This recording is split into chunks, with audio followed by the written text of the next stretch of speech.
السلام علیکم friends, welcome back to my YouTube channel. Social media پر وائرل ہوتی افغان سپر کار کے بارے میں ہم اب تک کیا جانتے ہیں؟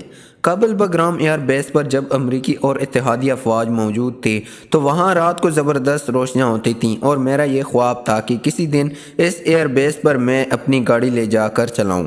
یہ مجھے ایک خواب کی طرح لگتا تھا اور اس کی تکمیل بہت مشکل نظر آتی تھی، لیکن اب ایسا ہو گیا ہے۔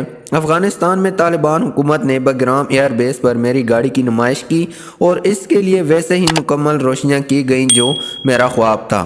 یہ خواب کابل سے تعلق رکھنے والے ایک ایسے انجینئر محمد رضا احمدی کا تھا جنہوں نے اس جنگ زدہ ملک میں افغانستان کی پہلی سپر کار تیار کی ہے۔ اینٹاپ نامی مقامی ڈیزائن اسٹوڈیو کے سوشل میڈیا پیج پر ان کا یہ ویڈیو پیغام موجود ہے۔ یہ کار افغانستان کے ٹیکنیکل اور ووکیشنل ادارے کے تعاون سے اینٹاپ کار ڈیزائن اسٹوڈیو میں تیار کی گئی ہے۔ محمد رضا احمدی سے ٹیلی فون پر رابطے کی کوشش کی، لیکن ان کے سیکرٹری نے کہا کہ وہ جواب بعد میں دیں گے، لیکن اب تک ان کی جانب سے کوئی رابطہ نہیں کیا گیا۔ ہم ان سے یہ جاننا چاہتے ہیں کہ انہیں یہ سپر کار تیار کرنے کا خیال کیسے آیا اور اس کے لیے ٹیکنالوجی اور پرزے وہ کہاں سے لائے، کیونکہ افغانستان میں اب تک گاڑیاں تیار کرنے والی کوئی انڈسٹری نہیں ہے۔ محمد رضا احمدی کے سیکرٹری نے ٹیلی فون پر بتایا کہ اس گاڑی کی تیاری کے لیے 10 سے 12 افراد کا ایک گروپ کام کرتا رہا ہے۔ یہ ایک پروٹوٹائپ سپورٹس کار ہے اور اس میں اطلاعات کے مطابق ٹویوٹا کا انجن استعمال کیا گیا ہے۔ اب تک 40,000 سے 50,000 ڈالر تک خرچہ آیا ہے۔ افغانستان میں تعلیم اور ٹیکنیکل ایجوکیشن کے سربراہ مولوی غلام حیدر شہامت نے BBC کو افغانستان سے ٹیلی فون پر بتایا کہ اس گاڑی پر کام 5 سال سے جاری تھا، یعنی سابق دور حکومت میں اس پر کام شروع کیا گیا تھا، لیکن یہ کام مکمل نہیں ہوا تھا۔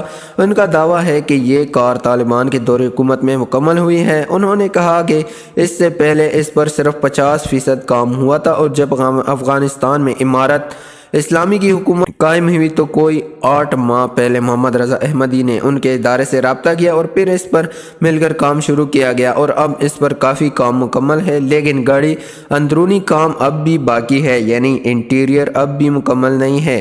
انہوں نے کہا کہ اس گاڑی پر اب تک 40,000 سے 50,000 ڈالر تک خرچہ ہو چکا ہے، اور اس کی اندرونی ڈیزائننگ اور تکمیل پر بھی خرچہ آئے گا۔ ان کا کہنا تھا کہ ان کی کوشش ہوگی کہ یہ گاڑی مکمل ہو اور اس کو عالمی سطح پر نمائش کے لیے پیش کیا جائے، اور یہ گاڑی افغانستان کی ترقی اور روشن مستقبل کی ضامن ہو سکے۔ ایسی اطلاعات ہیں کہ افغانستان میں حکام کی یہ کوشش بھی ہے کہ قطر میں اس سال ہونے والی گاڑیوں کی نمائش میں اس گاڑی کو بھی متعارف کرایا جا سکے۔ اگرچہ اس گاڑی کی تصاویر اور کچھ ویڈیوز سوشل میڈیا پر گزشتہ سال نومبر میں منظر عام پر آئی تھی، لیکن افغانستان میں اس کی باقاعدہ رونمائی چند روز قبل کی گئی۔ امارات اسلامی افغانستان کے اقوام متحدہ میں نمائندہ کے لیے نامزد سہیل شاہین نے 3 روز قبل افغان انجینئر کی جانب سے بنائی گئی گاڑی کی تقریب رونمائی سے متعلق ٹویٹ کے ساتھ ایک ویڈیو شیئر کی اور کہا کہ تمام اہل افغان نوجوان افغانستان کی تعمیر نو اور بحالی کے لیے اپنی تمام صلاحیتیں بروقار لائے ہیں۔ افغانستان کے اطلاعات کے شعبے کے سربراہ ذبیح اللہ مجاہد نے اس کام کو سراہا ہے۔ سوشل میڈیا پر بیشتر لوگوں نے اس کاوش کو سراہا ہے اور کہا ہے کہ ایسے ملک میں جہاں 40 برسوں سے جنگ جاری ہے، وہاں ایسے ہنرمند موجود ہیں جو اعلیٰ کارکردگی کا مظاہرہ کر سکتے ہیں۔ دوسری جانب بعض ناقدین کا کہنا ہے کہ بنیادی طور پر اس گاڑی میں پرزے اور دیگر سامان مختلف گاڑیوں کی کمپنیوں کا استعمال کیا گیا ہے یا ان میں ترامیم کی گئی ہے، اور افغانستان کو کوشش کرنی چاہیے کہ وہ پرزے اور دیگر سامان بھی اپنے ملک میں تیار کرے۔